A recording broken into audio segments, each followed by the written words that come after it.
Dear students, welcome to the PowerPoint presentation of Physics for Class 12.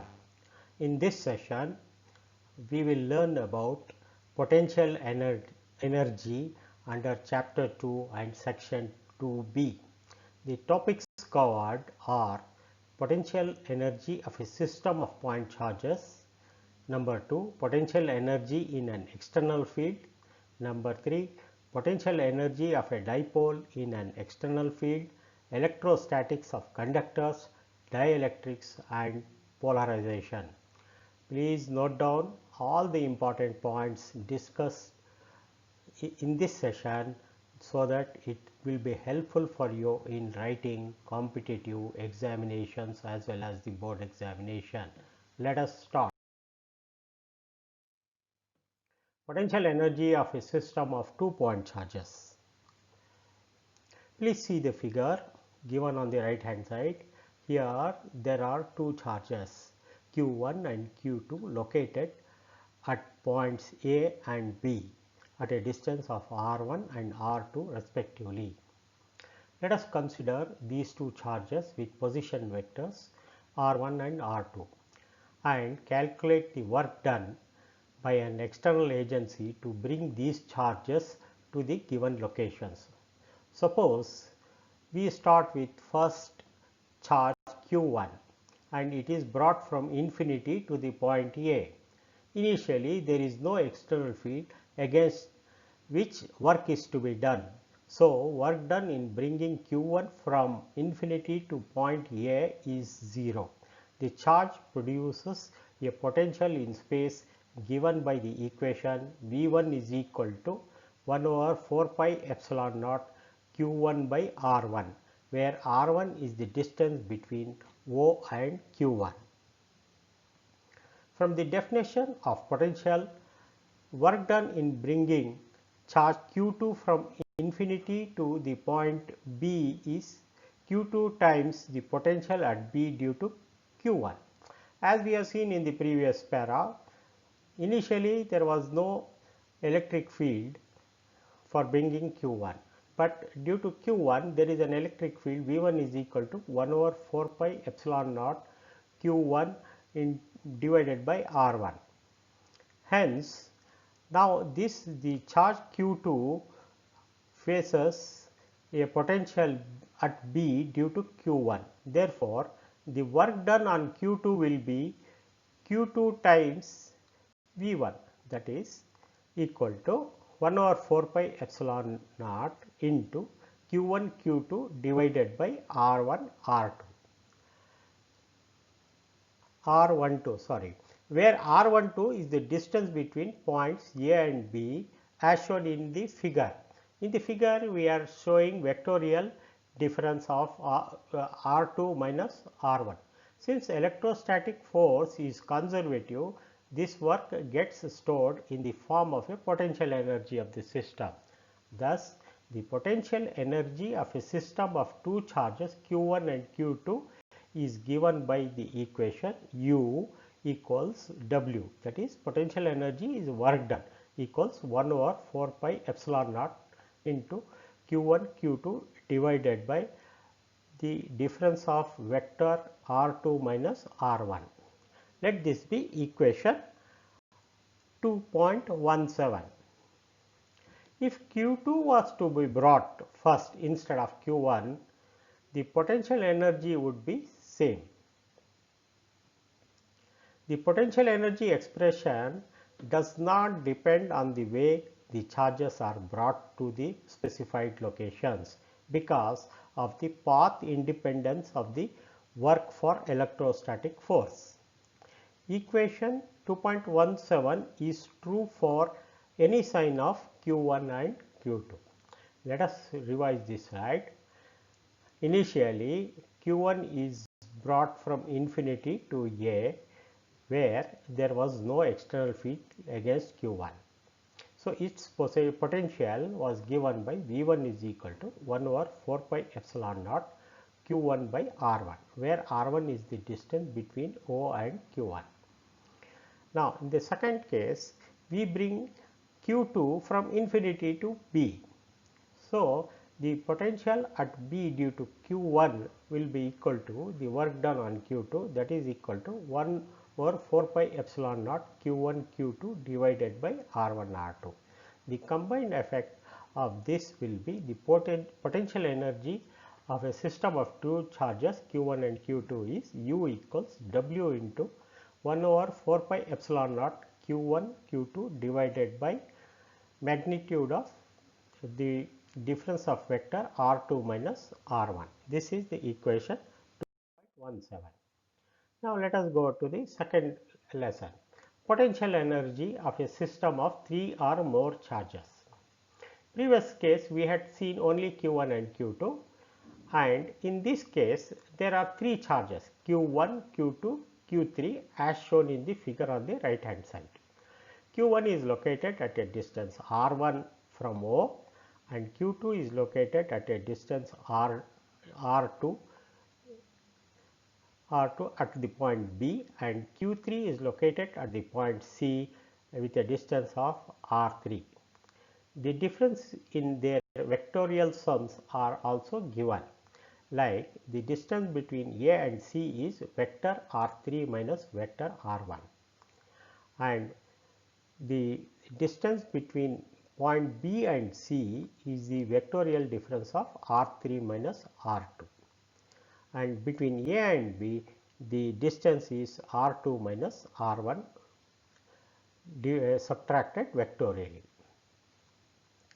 Equation 2.17 previously in the previous slide can be generalized for any number of point charges. Let us calculate the potential energy of a system of 3 charges Q1, Q2 and Q3 located at R1, R2 and R3 respectively.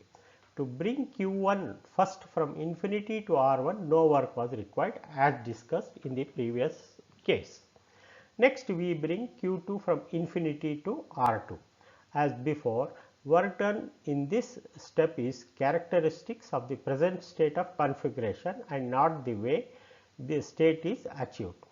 So, summing up, the potential energy due to 3 charges is given by U is equal to 1 over 4 pi epsilon naught into Q1 Q2 divided by R21 plus Q1 Q3 divided by R31 plus Q2 Q3 divided by R32. Let this be equation 2.18.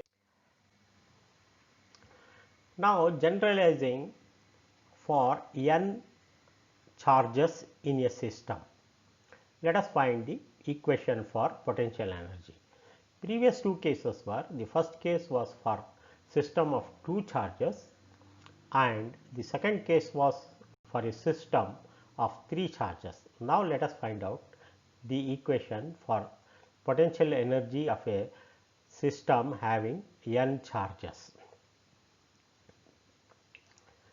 Again, because of the conservative nature of the electrostatic force or equivalent, the path independence of work done, the final expression for U, equation 2.18 is independent of the manner in which the configuration is assembled. The potential energy is characteristics of the present state of configuration and not the way the state is achieved. Therefore, for n number of charges, U is given by U equals half of, open the bracket, 1 over 4 pi epsilon naught into sigma, that is summation I is equal to 1 to n into sigma j is equal to 1 to n into q I q j divided by r j minus r I magnitude, close the bracket. So, this is the general equation for n charges in a system. Let us repeat what we have learned in this slide. Potential energy of a system of 3 or more charges. For 3 charges, the potential energy is given by 1 over 4 pi epsilon naught into Q1 Q2 divided by R21 plus Q1 Q3 divided by R31 Q2 Q3 divided by R32. For n number of charges, the potential energy U is given by half into 1 over 4 pi epsilon naught into sigma I equals 1 to n into sigma j to n Qi Qj divided by Rj minus Ri. Hence, two important points additionally we have to see.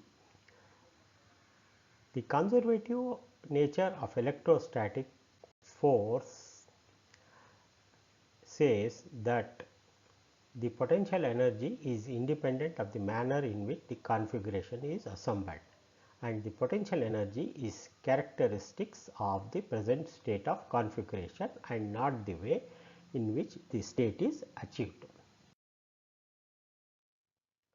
Potential energy in an external field.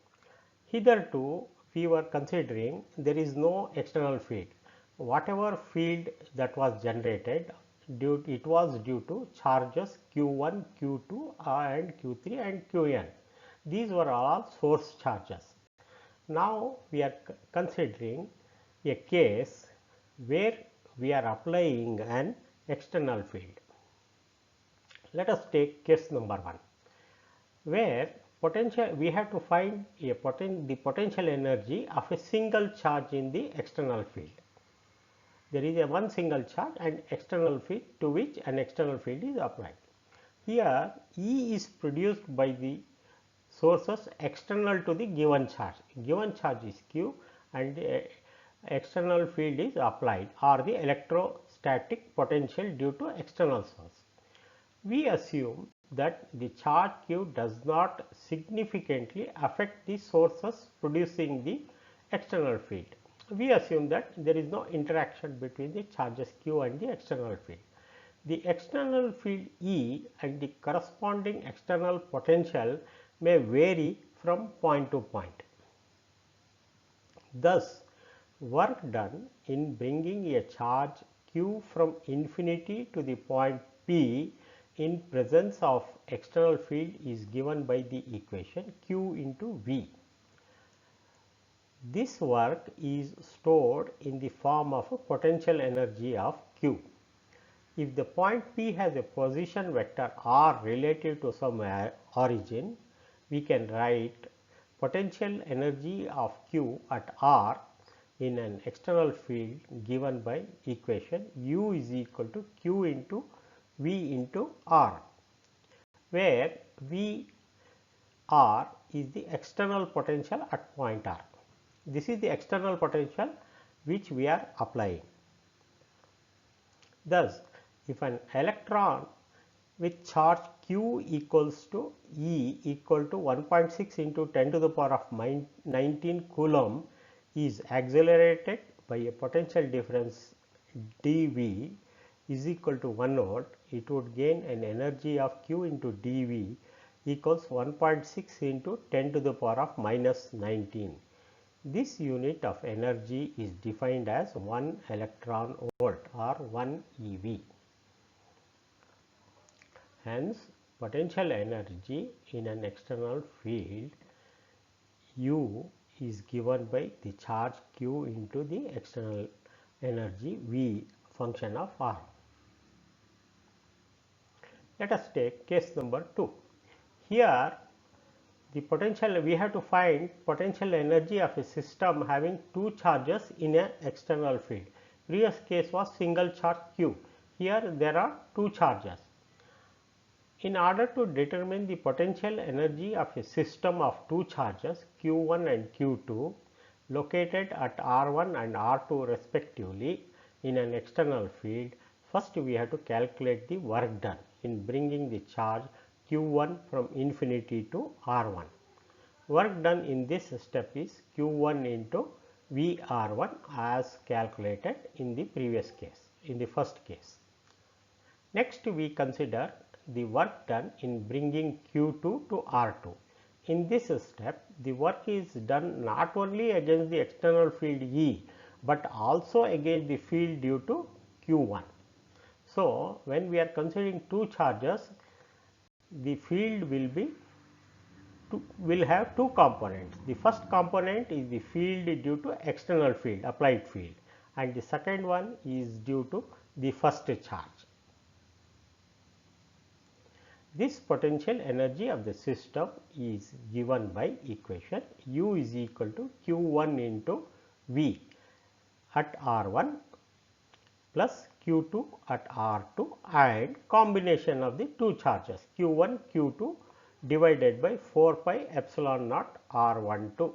Let this be equation 2.21. Hence, in this case, let us again repeat what we have learnt in this session.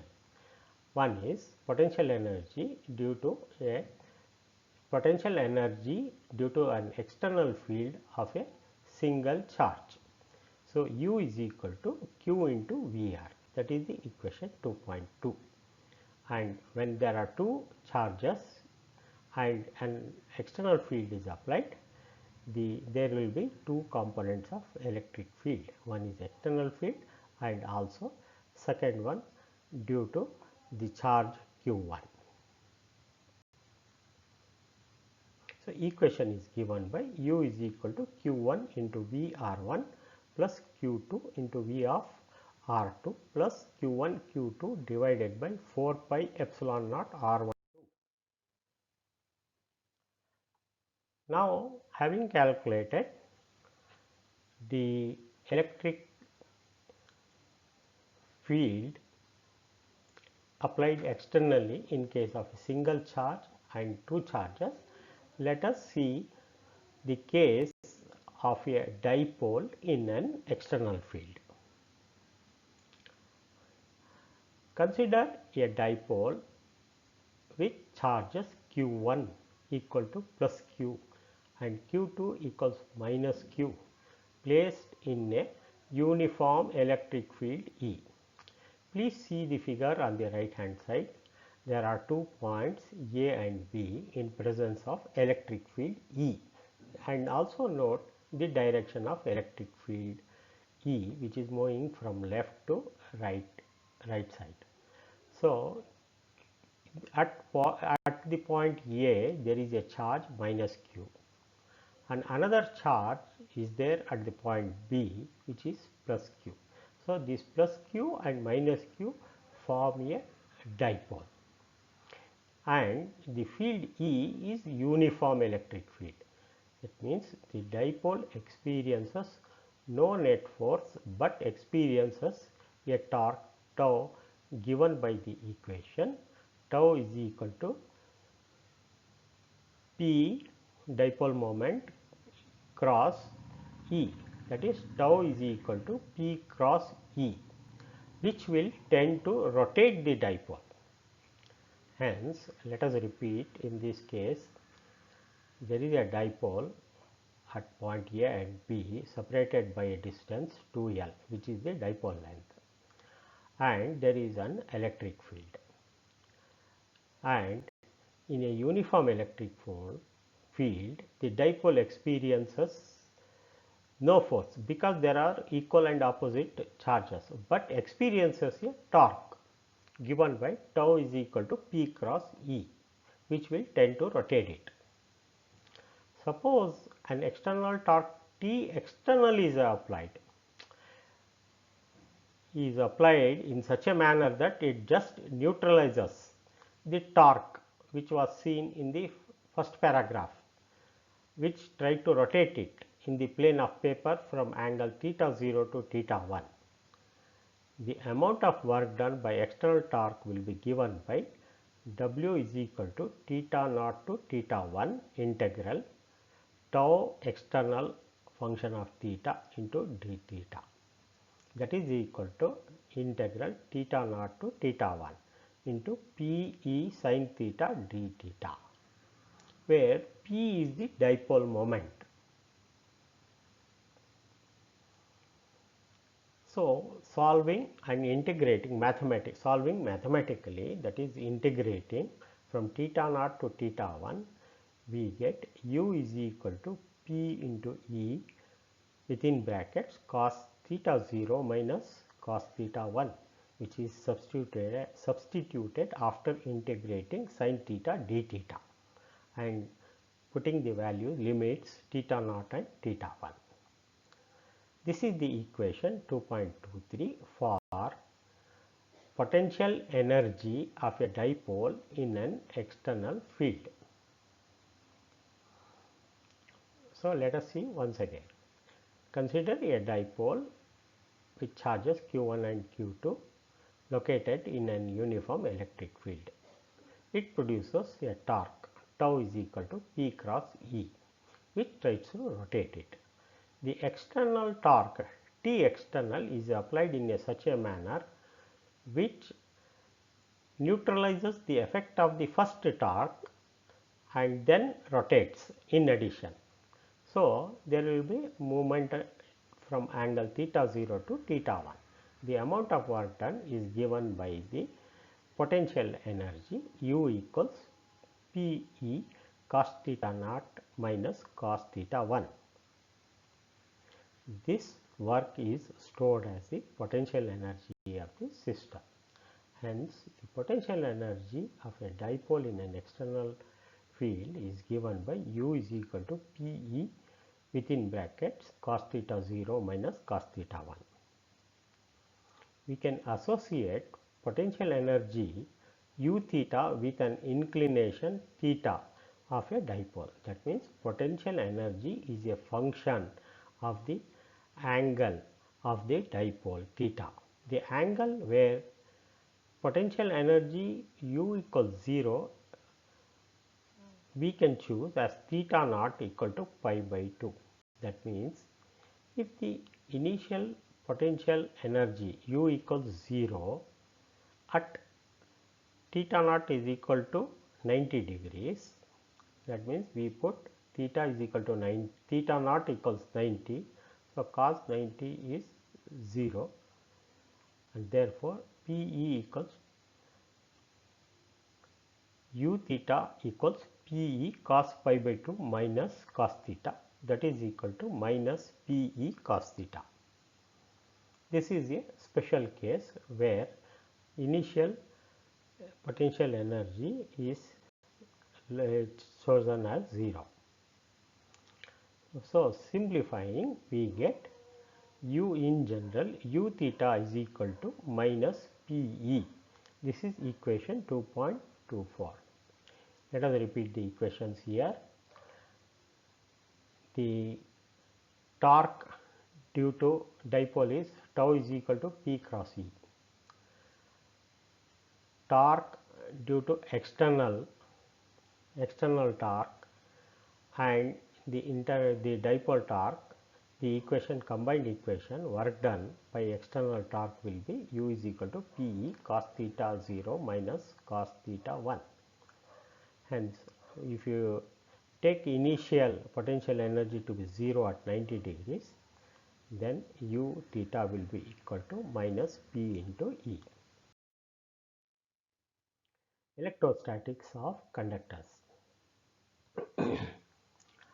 We know that metallic conductors contain mobile charge carriers like electrons, which are free to move within conductor but not free to leave the metal. Generally, in a metallic conductors are available in the as valence electrons, which are free to move within the conductor. They will not leave the metal. In an external field, they drift against the direction of the field. When we apply an external field, they drift away. That was the case of a metallic conductor. In electrolytic conductors, the charge carriers are both positive and negative ions. That means, in the previous metallic conductor, it was only electrons which are negatively charged.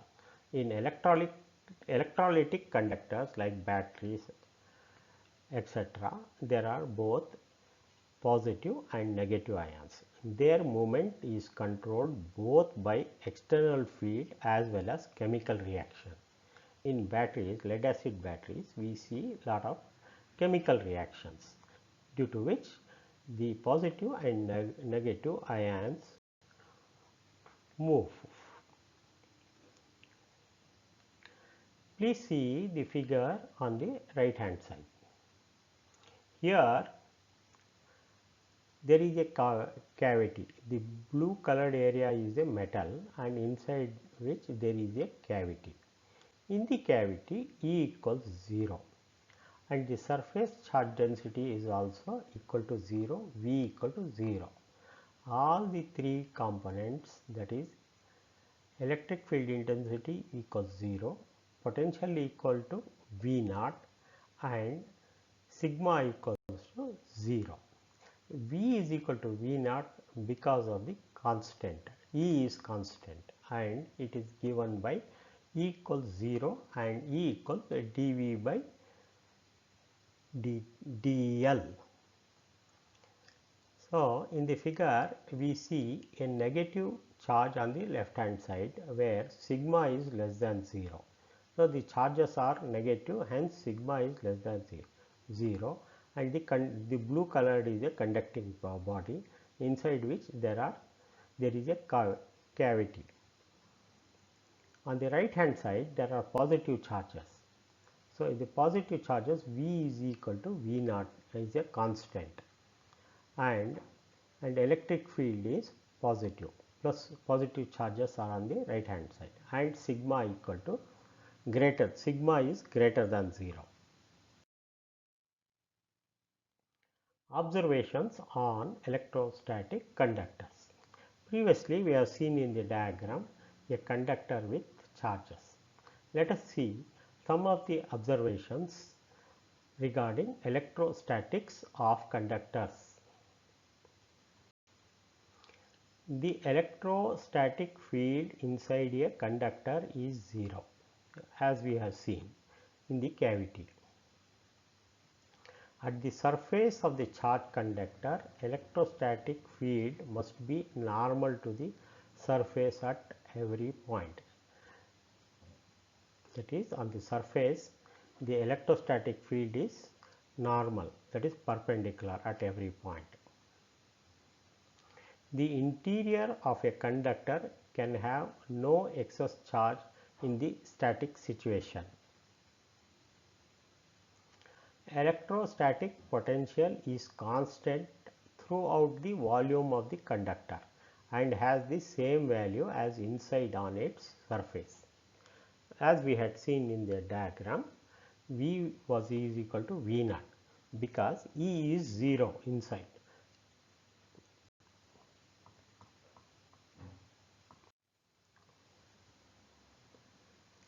The electric field at the surface of the charged conductor is given by E is equal to sigma epsilon naught into n hat. N hat is a unit vector in the direction of the field, where sigma is the surface charge density and n hat is a unit vector normal to the surface in the outward direction. Another important characteristics of the electrostatic conductors is electrostatic shielding. Whatever may be the charge and field configuration outside, the inside cavity remains isolated from the outside electric influence. The field inside the cavity is always 0. This is known as electrostatic shielding. The electric field inside a cavity of any conductor is 0. All charges reside on the outer surface of the conductor with cavity. There are no charges placed in the cavity. Therefore, E is equal to 0. Whatever the charge and field configuration outside, any cavity in a conductor remains shielded from outside electric influence.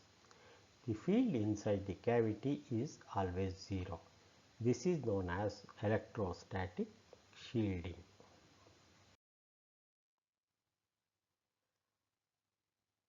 Now, let us study about dielectrics and polarization.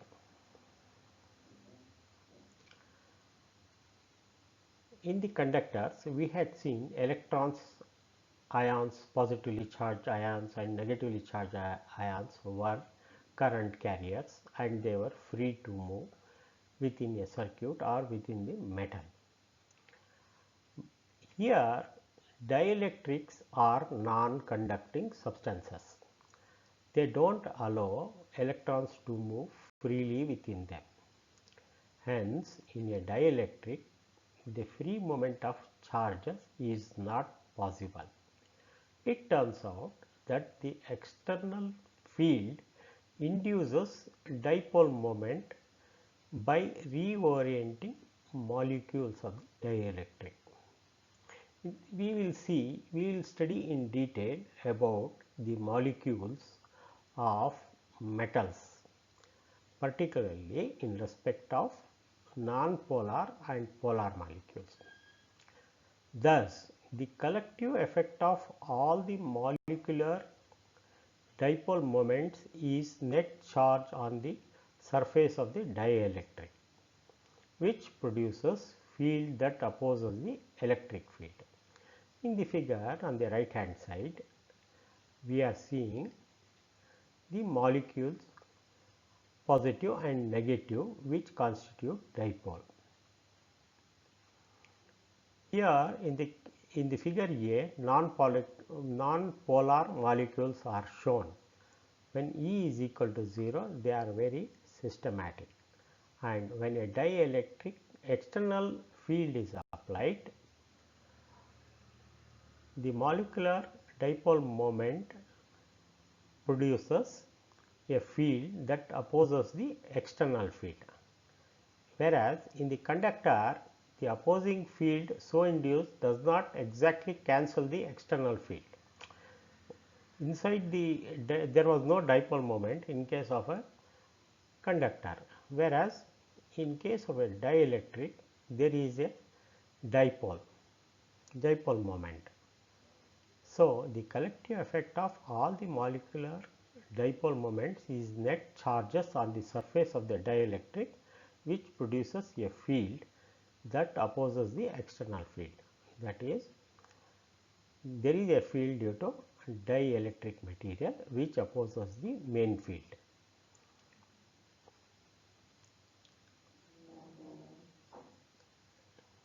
The extent of effect depends on the nature of the dielectric. Previously, we said in the first paragraph that the dipole due to molecules opposes the external field. So, what is the extent of this effect? Let us see in this paragraph. The molecules of a substance may be polar on or non-polar. So, the molecules may be polarized or non-polarized. In a non-polar molecule, the centers of the positive and negative charges coincide. As seen in the figure A, in the non-polar molecule, the centers of positive and negative charges coincide, that is within one circle. The molecule has no permanent or intrinsic dipole moment. Examples of non-polar molecules are oxygen and hydrogen molecules, which because of their symmetry have no dipole moment. That is, molecules of oxygen and hydrogen do not have a dipole moment. On the other hand, certain materials like HCl or H2O, which are categorized as polar molecule. This polar molecule is one where the centers of positive and negative charges are separated. That is, if you see, it is shown, it appears as inclined or separated even where there is no external field in the normal circumstances. So, such molecules have a permanent dipole. That means even in the absence of external field, they have a permanent dipole. Such molecules have a permanent dipole moment, and ionic molecules such as HCl or a molecule of water H2O are examples of molecules. When an external field is applied, then there will be effect of the internal dipole moment as well as external applied field.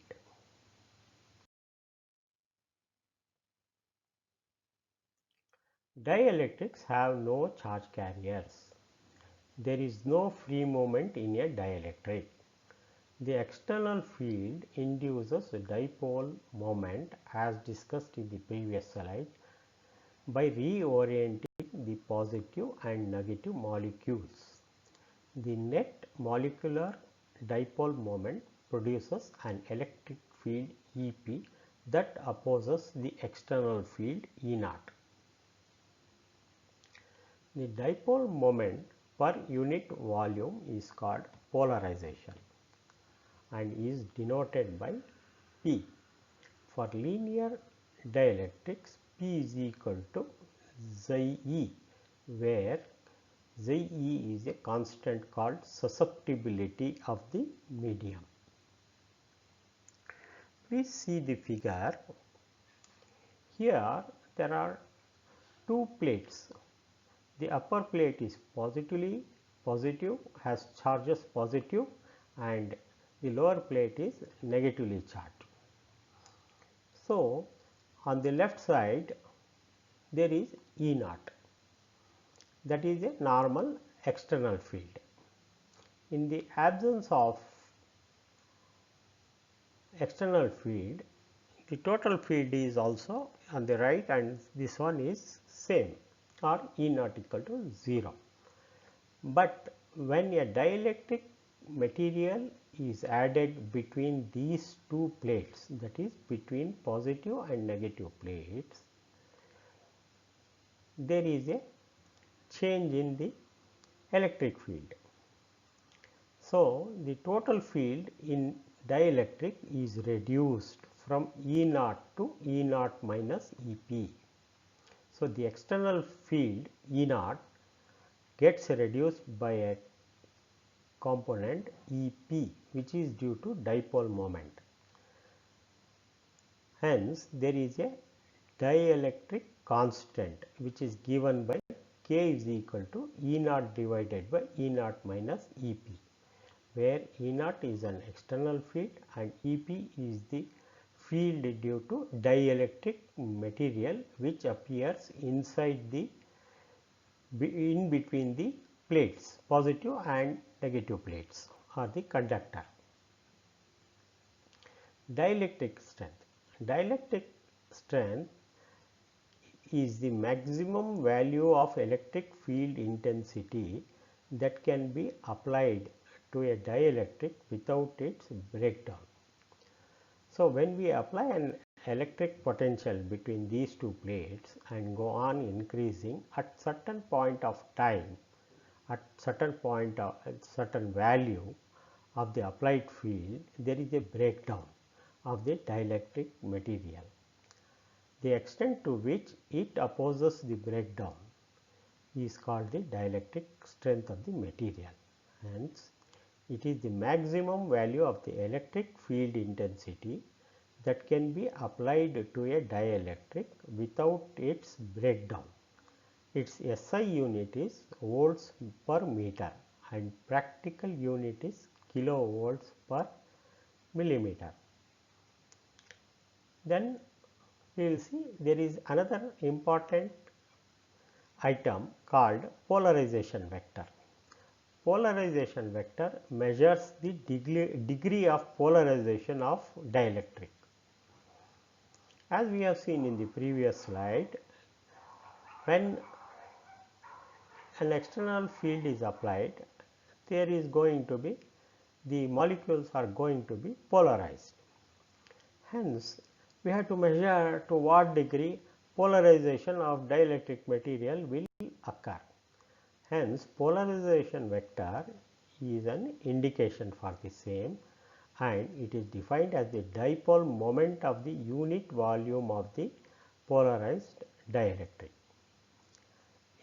If n is the number of atoms per molecule per unit volume of the dielectric, the polarization vector is given by the equation vector p is equal to n into p, where p is the dipole moment. So, let us repeat about the discussions held in this slide about on dielectrics. Dielectrics have no charge carriers. Hence, there is no free moment of dielectric in a dielectric. The external field applied induces a dipole moment by reorienting positive and negative molecules of the dielectric. Hence, the net effect is the molecular dipole moment produces a field EP that opposes the external field E naught, which is opposes, you see the directions of E naught is from top to bottom on the left hand side, and EP is bottom to top EP. Hence, it is opposing.